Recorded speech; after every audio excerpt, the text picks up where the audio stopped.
بسم اللہ والحمد للہ والصلاة والسلام علی رسول اللہ۔ پہلے میں بھی آپ کو مبارکباد پیش کروں۔ اللہ تعالیٰ نے آپ کو اتنا نوازا کہ آپ ایک طرف تو ختم نبوت کے عقیدے کے حوالے سے، پھر ناموس رسالت کے حوالے سے نہ اپنے وزارت کی پرواہ کی، نہ اپنے اسمبلی کی رکنیت کی، اور اب آئے ادھر تو اللہ تعالیٰ نے نبی کے عشق سے اتنا نوازا کہ آپ نے ساری رات پروگرام کیا اور آج سارا دن بھی کر رہے ہیں۔ اللہ آپ کو نظر بد سے بچائے اور آپ کی اس ہمت میں اور برکت فرمائے۔ یہ جہاں تک سوال ہے جلسہ اور جلوس میلاد شریف کا کرنا، یہ تو بہت مبارک ہے۔ رہی بات یہ کہ کچھ ایلیمنٹس یا کچھ عناصر، لازمی بات ہے اگر کوئی تنظیم بھی ہے تو ہر کارکن پہ ان کا کنٹرول نہیں ہوتا، اور کچھ لوگ ویسے شامل ہو جاتے ہیں تو ریلی نکالتے ہوئے، یا میں تو یہ کہوں گا کہ ننگے سر بھی نکل رہے ہیں، یا ان کا مقصد محض گھومنا ہے، تو یہ بھی اچھا نہیں ہے۔ اس کو ثواب جب سمجھ رہے ہیں وہ تو اس کے آداب کا خیال رکھیں۔ ٹھیک ہے۔ اور یہ جو سائلنسر کھول کر آواز کرتے ہوئے جانا، اور یہ میلاد شریف کے حوالے سے تو معیوب ہے، بہت بری بات ہے۔ تو جو نوجوان جاتے ہیں وہ بلکہ اپنے آپ کو اس طرح پیش کریں کہ دروشی پڑھتے ہوئے جائیں، کیا بات ہے، اگر ان کو نعت شریف یاد ہے تو وہ پڑھتے ہوئے جائیں، تاکہ یہ کہ اللہ کی بارگاہ میں اور نبی کی بارگاہ میں ان کا نام درج ہو جائے۔ جزاک اللہ۔ یہ نہ ہو کہ دوسرے رجسٹر میں لکھا جائے کہ یہ گناہ کر رہے ہیں اور لوگوں کی دل آزاری کر رہے ہیں۔ ہمارے ہاں یہ تعلیم نہیں ہے، نہ علماء دیتے ہیں نہ مشائخ۔ یہ کچھ نوجوان اگر ایسی حرکت کرتے ہیں تو اس کو ہمارے مسلک سے وابستہ نہ کیا جائے۔ ہاں، ہم بھی دعا کرتے ہیں، اور اگر وہ سن رہے ہیں تو ان تک یہ پیغام کہ وہ اس موقع پر ایسی حرکت، بلکہ میں کہوں گا وہ 14 اگست کو بھی ایسی حرکت نہ کریں۔ ٹھیک ہے، بالکل ٹھیک ہے۔ دوسری بات آتی ہے کہ جی ایک زمانہ تھا کیمرہ نہیں تھا۔ میں اگر حج کر کے آیا ہوں، میں دیکھ آیا ہوں، تو مجھ سے لوگ پوچھتے ہیں کہ جی کعبہ کیسا ہے، روضہ رسول کیسا ہے، محرابیں کیسی ہیں، گنبد کیسا۔ تو اس زمانے میں یہ اس طرح کے ماڈل بنا لیے جاتے تھے زیارت کے لیے۔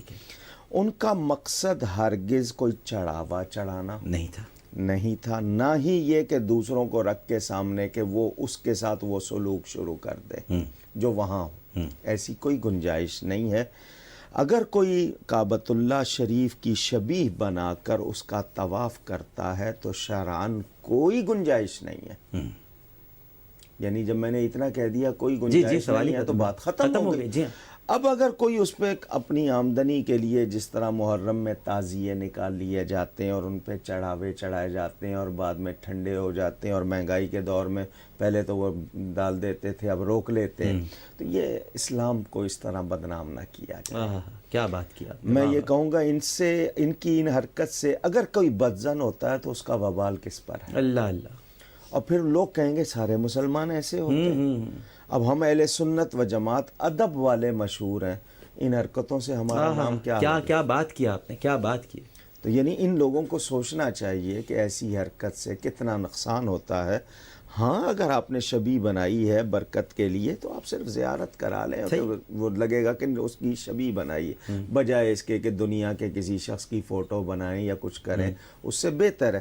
لیکن یہ طواف وغیرہ کرنا یا چڑھاوا چڑھانا یا اس کے ساتھ کوئی اور ایسا غیر شرعی کام کرنا، کوئی گنجائش نہیں۔ اچھا، یہ جو آپ درود کی بات کی انہوں نے، ہمارے بھائی نے، کہ وہ عالم صاحب نے فرمایا سماعت کی، اس حوالے سے جو سوال ہے میں ان سے یہ عرض کروں، ایک سوال وہ میرا سن لیں، ان کو بہت آسانی ہو جائے گی آگے کہیں جواب دینے کے لیے۔ اللہ تعالیٰ دیکھ رہا ہے یا نہیں؟ سن رہا ہے یا نہیں؟ بے شک۔ پھر فرشتے کیوں مقرر ہیں؟ کرامن کاتبین۔ اور جب یہ اللہ کی بارگاہ میں جاتے ہیں تو اللہ فرماتا ہے کیف ترکتم عبادی، میرے بندوں کو کس حال میں چھوڑ کے آئے ہو؟ تو کیا اللہ کو معلوم نہیں ہے؟ واہ۔ یہ گواہ بنائے جاتے ہیں۔ نبی پاک صلی اللہ علیہ وسلم خود بھی سنتے ہیں، فرشتے بھی پہنچاتے ہیں۔ یہ فرشتوں کا پہنچانا ان کو گواہ بنانا ہے اور پروٹوکول ہے۔ واہ واہ۔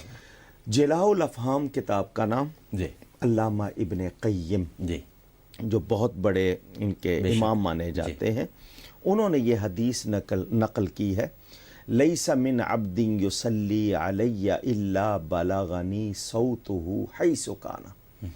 گرامر والے سمجھ لیں گے کہ عبد نکیرہ اور نفی کے تحت آیا، اس کے معنی کوئی بندہ ایسا نہیں وہ کہیں ہو، جب وہ مجھ پہ درود بھیجتا ہے اس کی آواز مجھے پہنچتی ہے۔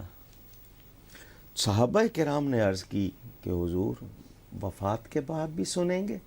تو فرمایا اللہ نے حرام کر دیا ہے زمین پر نبیوں کے جسموں کا کھانا۔ سبحان اللہ۔ تو رسول پاک صلی اللہ علیہ وسلم خود بھی سنتے ہیں، یہ نہیں ہے کہ صرف مدینہ میں سنتے ہیں۔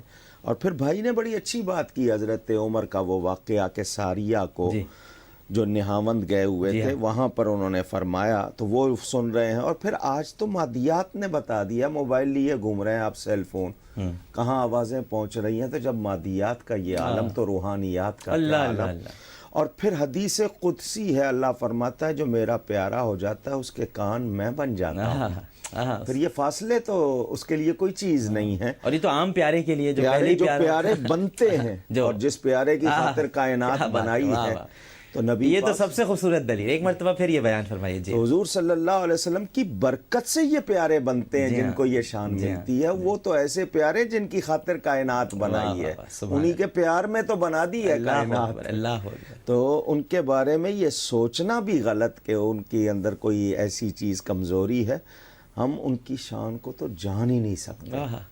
اور خود وہ فرماتے ہیں میری حقیقت کو رب کے سوا جانتا کوئی نہیں۔ اللہ اکبر۔